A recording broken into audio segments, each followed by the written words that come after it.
palavra nos fala, a partir então do versículo 22 do Evangelho de São Marcos, capítulo 8. Foram então a Betsaida, trouxeram um cego até Jesus e suplicaram-lhe que o tocasse. Tomando o cego pela mão, Jesus levou-o para fora do povoado, aplicou-lhe saliva aos olhos e, impondo-lhe as mãos, perguntou: vês alguma coisa? Erguendo os olhos, o homem disse: eu vejo as pessoas como se visse árvores andando. Jesus impôs-lhe de novo as mãos sobre os olhos e ele começou a enxergar perfeitamente. Ficou curado e era capaz de ver tudo claramente. Jesus o mandou para casa e disse-lhe: não entres no povoado. Palavra da salvação. Glória a vós, Senhor. E que itinerário quaresmal para nós. Nós que estamos vivendo esse tempo litúrgico importantíssimo da nossa igreja e que diz respeito à nossa caminhada, à nossa vida com Deus. A vida do cristão é essa vida de buscas todos os dias de conversão, porque somos pecadores. E só podemos chegar a uma conversão e crescer na vida de conversão a partir de uma vida de oração.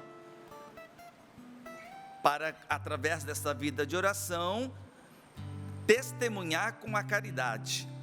Então aqui está aqueles três pontos que a própria Quaresma nos fala para dedicarmos mais intensamente nesse tempo, que é a oração, que é o jejum, que é a esmola, que é a caridade.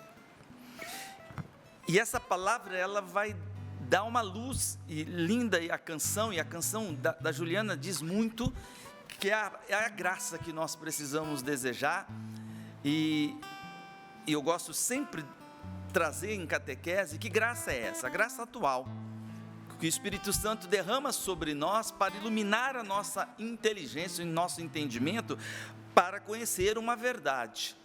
Então, atentamente, vamos mergulhar agora nessa palavra. Primeiramente, o ensinamento para nós: foram até Betsaida. E aí entra aqui de cheio a segunda parte da frase do Monsenhor Cassiano, que ele diz assim, que Deus não desiste de nós. Olha aqui, Jesus, ele foi até Betsaida. Não foi Betsaida, aquela aldeia, e nem o cego que nós vimos aqui no Evangelho, que foi atrás de Jesus. Não, Jesus tomou a iniciativa, porque ele nunca vai desistir de nós. Por maior pecado, a maior escravidão que eu possa estar, ele não vai desistir de mim. Então, diz a palavra que eles foram até Betsaida. Para a gente entrar no contexto, Betsaida, no tempo de Jesus, essa aldeia, foi um dos lugares onde Jesus mais realizou sinais, milagres. Foi lá onde Jesus multiplicou os pães, os peixinhos. Dali, alguns dos seus apóstolos também foram chamados e retirados para servir Jesus. Lá no Evangelho de São Marcos, no capítulo 11, Jesus, ele censurou essa aldeia. Não somente Betsaida, mas ele diz: ai de ti, Betsaida. Esse ai é censura. Biblicamente, ai na Bíblia é até uma maldição. É uma palavra muito dura. Jesus, ele censurou, ele exortou pesadamente aquela aldeia de Betsaida. Por quê? Apesar naquele local ter sido escolhido pela providência divina para manifestar o maior número de curas e de milagres de nosso Senhor Jesus Cristo, apesar disso, eles não abriram o coração para a palavra e o ensinamento de Jesus. Algumas tradições bíblicas vai dizer impenitentes, é um local de coração. Ou seja, o que é impenitência? Eles não quiseram fazer penitência, eles não aceitaram a verdade para mudar de vida, não houve conversão. Viram Jesus atuando, viram os milagres, viram as curas, as libertações, a multiplicação de pães, e apesar de tudo isso, de todos os sinais que a misericórdia de Deus enviou naquele local, eles continuaram com o coração duro. Por isso que Jesus disse a Betsaida: ai de ti, Betsaida, ai de ti. E para conhecimento, Betsaida hoje, lá na terra de Jesus, só estão as ruínas, não existe mais a aldeia, não existe mais as casas, foi censurado, foi duro a palavra. Me lembra aquela maldição que Jesus fez com a figueira, que a longa distância ele viu uma figueira, ele estava com fome, então eles foram até a figueira juntamente com os apóstolos, e lá vendo que não havia fruto, Jesus também amaldiçoou aquela figueira, e no outro dia ela já estava totalmente morta. Então, Quaresma é esse tempo propício para eu rever a minha vida diante da luz, da graça de Deus, diante da tua palavra, e meditando, e analisando, e colocando como está a minha vida. Mas, então entendemos que Betsaida é um lugar de coração duro, um coração onde não queriam se converter, não aceitaram Jesus Cristo, é um lugar do pecado. E aí diz a palavra que trouxeram um cego até Jesus, e suplicaram-lhe que o tocasse. Tempo de conversão, tempo de ser tocado por Jesus. E como Jesus toca, a canção da Juliana já disse tudo, é a graça. É a graça que vem e toca. O toque de Jesus não é a mão de Jesus, mas é a graça de Jesus. É essa graça que Ele deseja derramar abundantemente nesse tempo da Quaresma. Quando você, como propósito, você vai diante de Jesus e coloca em prática aqueles propósitos. Propósito de jejum, propósito de mortificação, de oração, de caridade, de esmola, né, que é a caridade. Essa esmola também, você tem que colocar essa caridade também como espiritual. Você deseja e reza pela conversão das pessoas, dos seus irmãos. O próprio padre falou assim: não desista de ninguém. Quaresma é um tempo para você não desistir daqueles que você mais ama e estão distantes de Deus. Não desista. Entregue os teus sacrifícios, entregue as tuas mortificações, entregue os teus jejuns, a tua oração, a Eucaristia, o seu rosário, os textos, entregue em favor, principalmente o teu sofrimento. Entregue o teu sofrimento em favor daqueles que hoje estão distantes, estão como o povo de Betsaida, com o coração endurecido. Estamos na Quaresma, mas continuam na folia, continuam numa vida como se Deus não existisse. Mas não é para julgar, nós não somos juízes, é para amá-los, é para não desistir, porque Deus não desiste de ninguém. Tanto é que Jesus, indo até aquele local de Betsaida, Jesus, e aqui um ensinamento, eles sabiam que o toque de Jesus podia curar aquele cego. O que não pode haver dúvida na sua vida e na minha vida, é duvidar da graça de Deus. É uma graça poderosa. A graça de Deus, ela tem poder de ressurreição. Ela tem a graça de Deus tem o poder para transformar o nosso coração e o coração daqueles que nós intercedemos. É o poder de Deus, que é ilimitado. Eles tinham essa confiança que se Jesus tocasse aquele homem, ele recobraria as suas vistas. Por que recobraria? Porque ele não era um cego de nascença. Vocês viram a leitura? Que eles reconheceram árvores. Eu vejo os homens como se fossem árvores andando. O pecado que deixa você e eu cego. A graça vem para iluminar o que o pecado deixou como cegueira. Aqui outro grande ensinamento dessa passagem: a maior cura que o Senhor quer realizar não é a física, é a espiritual, é a nossa cegueira espiritual. É essa cegueira que deixa o coração endurecido, como deixou do povo da aldeia de Betsaida, e que muitas vezes nós católicos também endurecemos. Nós entregamos ao desespero, ao desânimo, às tristezas, às dificuldades do dia a dia, deixamos de orar, deixamos de acreditar no poder da graça de Jesus, e com isso ficamos cada vez mais cegos, e o coração vai amortecendo, ele vai ficando anestesiado diante de todas as graças que Deus derrama. Então, confiança no poder, na graça de Deus. Jesus, ele deseja tocar pela graça. Se você está hoje um pouquinho aí entristecido, desanimado, você, como nós vimos o testemunho, de repente você se depara com uma situação de muita dor. E lembre-se, a dor faz parte da vida do cristão. Não se esqueça disso. O sofrimento faz parte da nossa vida. Não perca essa verdade. Não significa que você não é abençoado e que você não é amado, porque a divina providência lhe permite passar por provas. Muito pelo contrário, diz os grandes santos da igreja. A alma que Deus quer, que deseja que ela progrida na vida espiritual, são as almas que mais sofrem, que a permissão divina, que a divina providência mais permite passar, e a cruz aumenta. Olha que lindo, ensinamentos da igreja, ensinamentos da própria palavra, da doutrina da igreja. E um grande ensinamento para nós ainda, de acordo com a palavra, Jesus, ele tomou o cego pela mão. Olha que carinho de Deus. Um considerado pecador público, porque quem estava numa situação como esse homem era tido como amaldiçoado ao povo judeu. Um amaldiçoado que Jesus tocou na mão dele, segurou firme na mão dele. Que Deus, isso é misericórdia.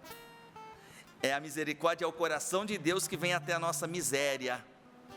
Deus não tem medo de deixar ser contaminado, não pode tocar alguém que está impuro. Não. A misericórdia de Deus foi até aquele homem, e não somente foi até ele. Sabendo que somos fracos, a graça vem para tocar e impulsionar. Jesus toma na mão dele, dizendo que, olha, você precisa de mim, né? Mas eu estou aqui.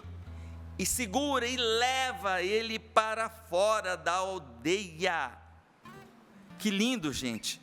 Tem um significado profundo aqui. Por que Jesus conduziu o cego, segurando nas mãos dele, para fora da aldeia? Lembra o significado dessa aldeia? A grande cura que Jesus desejou e fez na vida desse homem foi arrancá-lo do pecado, da Betsaida. A maior cegueira daquele homem não era a física, era a espiritual que ele vivia. Ele está ensinando você e a mim que a grande cura que ele quer manifestar nessa quaresma, nesse dia 24 de março, é nos arrancar da nossa Betsaida. Betsaida de coração duro, Betsaida de lugar das trevas, Betsaida de ruínas apenas. Hoje só existem as ruínas. E Jesus não quer que você seja destruído, Jesus não quer você morto pelo pecado. Jesus, ele quer tirar você hoje da Betsaida. Ele quer te dar pela graça, iluminando o seu entendimento e mostrando a você e revelando o quanto ele te ama. E quanto a graça dele é poderosa para libertar-nos de tudo aquilo que nos escraviza. Da nossa preguiça, do nosso desânimo, dos nossos vícios. É esse desejo. Jesus, ele, não somente isso, a palavra vai dizer que ele tocou aquele homem e que o homem não foi curado imediatamente. Está aí na Bíblia, não está? Jesus, faltou poder para Jesus? Não. Aqui é um grande ensinamento para nós. Lembra-se que Jesus, ele fez todo esse trajeto de ir até o local. Por quê? Primeiro, nós não temos forças para ir até Deus, então Deus vem até nós. Assim aconteceu com o verbo que se fez carne. Ele se encarnou, ele veio do céu e se aproximou do homem, já que o homem não tinha força para ir até ele. Jesus foi até Betsaida, e mesmo vindo até nós, nós precisamos que ele segure nas nossas mãos e nos ajude a caminhar. E não somente isso, ele quer nos ensinar agora, ao levar para fora da vida de pecado, nos retirar da vida velha, iluminar com a sua graça. Ele quer nos ensinar a trilhar um caminho de fé, de crescimento. Então, por que Jesus, ele cura esse homem em duas etapas? Primeiro, que a fé daquele homem era muito imperfeita, e aqui é ensinamento dos grandes doutores, tá bom? Era uma fé imperfeita.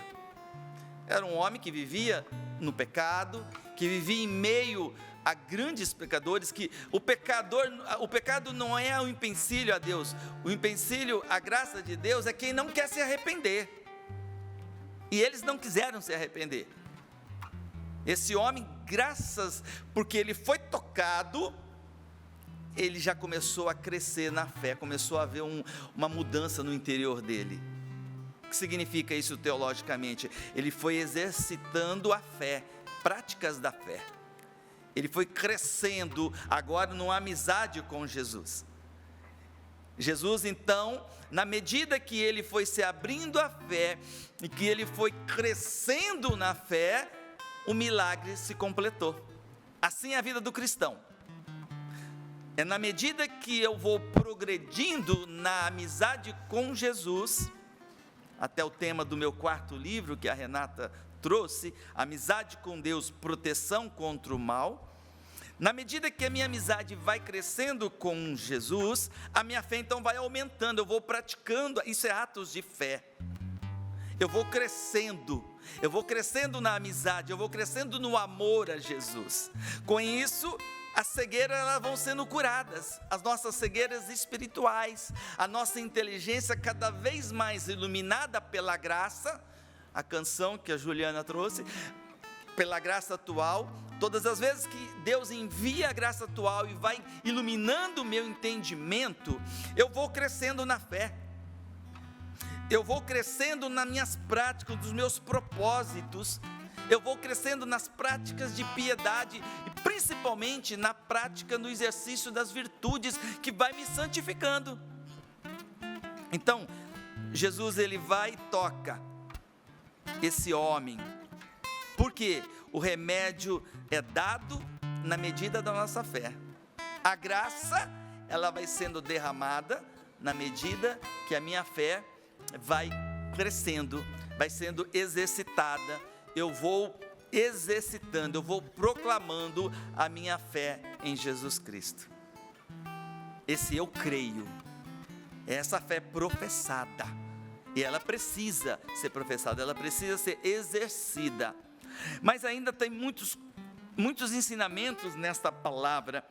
Então Jesus, depois que ele curou esse homem, que ele ficou curado e que ele era capaz de ver claramente, Jesus deu uma ordem. Diz a palavra que Jesus mandou.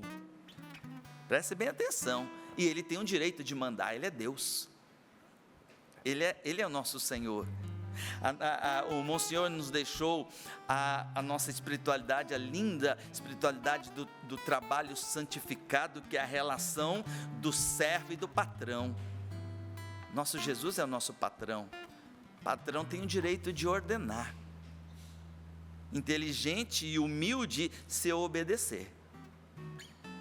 Então, Jesus mandou primeiro para casa, a primeira ordem, depois de curado. Jesus, ele não exige para as pessoas que estão num pecado grave, porque estão na cegueira espiritual. Jesus, ele exige da pessoa que está caminhando na graça, porque ela pode agora ver. Olha que lindo ensinamento. Nem estava nos meus estudos não, mas isso também que eu estou falando é teológico, fica tranquilo que é doutrina da igreja. Ele vai exigir das pessoas que estão crescendo.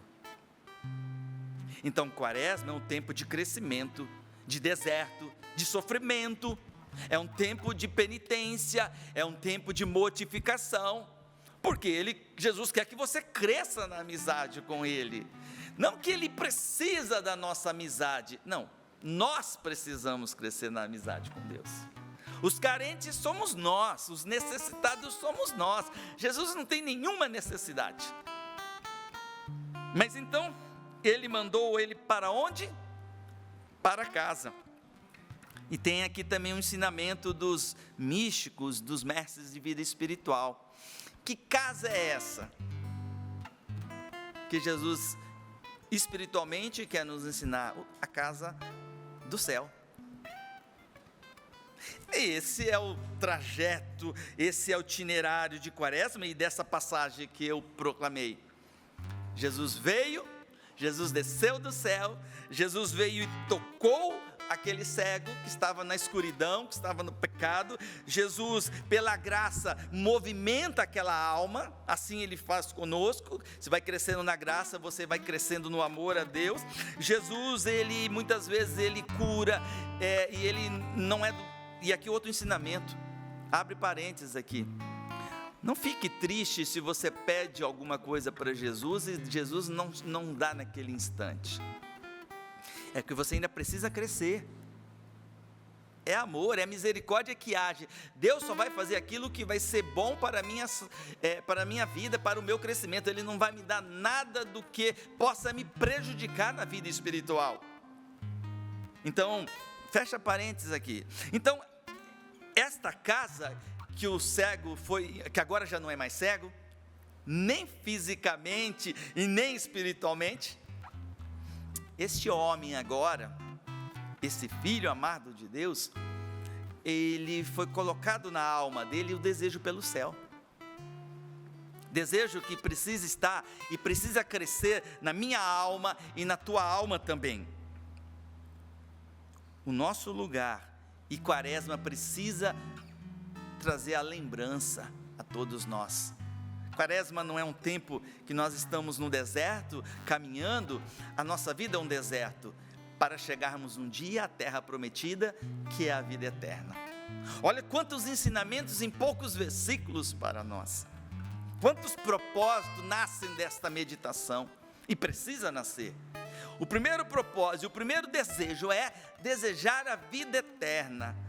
Nós não somos deste mundo. Quaresma é para fazer desapegarmos dos bens materiais que vão passar, e passam. Até mesmo a saúde passa. Tudo passa. A idade chega. Há uns 10 anos meus cabelos eram pretos, Cassiano. Agora está tudo branco. Não tem como voltar. Então, mas isso me lembra que eu não sou deste mundo, e eu não posso ficar apegado a nada deste mundo. A minha casa é o céu. E para terminar, vem uma outra ordem de Jesus, aquele homem agora curado, na sua cegueira espiritual e na sua cegueira física. Ele disse assim: não entres no povoado. Mas como assim? Se ele morava naquele povoado, Jesus, e a casa dele provavelmente era naquele povoado, mas Jesus falou que é porque é também um sentido espiritual. Volta lá no início, Betsaida, um local de trevas, de pecado, de coração impenitentes, contrário ao que a quaresma nos pede. É um coração duro, que não, mesmo vendo os sinais de Jesus, não se abriram a mudar de vida e a uma conversão. Então Jesus está dizendo assim: não voltes para Betsaida, ou seja, não volte para o pecado, não volte para a sua vida velha, não volte para a escravidão, para não ficar cego novamente. Porque o pecado, ele faz isso na nossa inteligência. São Paulo vai falar, vossa inteligência está obscurecida. O pecado deixa a gente cego. Então Jesus está dando uma ordem porque ama, e Ele está dando uma ordem para nós nesse tempo da quaresma: não entres, não retornes a Betsaida. Você não é para Betsaida. Eu não fui criado para esse mundo, para Betsaida. Eu fui criado para a vida eterna. E o que agora, com a graça de Deus, eu sou convidado a caminhar para chegar lá um dia e conquistar a vida eterna. Meu Deus, quanta riqueza, quanta gratidão, Jesus, eu preciso ter para contigo. Eu sou esse ceguinho, Jesus, que viestes para me salvar. Eu sou esse cego, Jesus, que viestes me tocar com a tua graça. E o Senhor deseja tocar através do sacramento da confissão. Se você estiver num pecado grave, é lá que a graça vai ser devolvida. Agora não graça atual, mas a graça santificante que se perde quando cai num pecado grave. Mas Deus é tão maravilhoso que Ele vem até a nossa Betsaida. E eu quero te louvar, Senhor, porque viestes e vem todos os dias ao derramar a tua graça para a minha vida. Nesse momento, no momento quando nós partilhamos a palavra, o Espírito Santo derrama as graças atuais, porque sem as graças atuais, o pregador não tem como pregar na unção, e as pessoas que escutam não tem como entender as verdades que Deus está revelando. Obrigado, Senhor, tudo é graça. Obrigado pelo teu amor, porque sabendo que eu sou fraco, como o Senhor ficou segurando na mão do cego, Senhor, não solta minhas mãos não, Senhor. Eu lhe peço, no tempo em que eu vivo, que nós vivemos, o tempo das provas, não vou chorar não, e não vou falar da doença da minha esposa, já falei no acampamento desse final de semana. Mas é só Jesus segurando em nossas mãos, meus irmãos, porque somos fracos e precisamos. E como é bom quando a gente experimenta a força de Deus, que não deixa você vacilar, murmurar, reclamar. É essa mão poderosa de Jesus que todos os dias, mesmo não sentindo, mas eu creio. Fé não é sentimento, fé é crer. Não é agir das emoções, é caminhar na graça. E aí o que eu peço nesse momento, Senhor, da oração, derrama a tua graça sobre nós. Que canção belíssima que a Juliana trouxe para nós. Nós queremos viver da graça, Senhor, e sem ela nós não podemos caminhar. É a graça que fortalece, é a graça que segura em nossas mãos, ou seja, segura em todo o nosso ser. É a graça que me redesperta para a vida nova, é a graça que me faz lembrar do céu, é a graça que ilumina o meu entendimento e que convida a minha vontade, é a graça que embala todas as minhas faculdades, os meus sentidos, as minhas paixões, Senhor. Só lhe peço uma coisa, Jesus, não me deixe voltar para Betsaida, depois de tantos milagres que eu já vi acontecer na minha vida e na vida dos meus irmãos, e através do carisma Canção Nova, que eu não endureça o meu coração, Senhor, no tempo das tempestades e das provas, mas eu quero caminhar na fé. Ajuda-me a rezar, Cassiano, a Juliana, o Sapo, Renata. Deus está falando conosco. Derrama, Senhor, a tua graça sobre nós.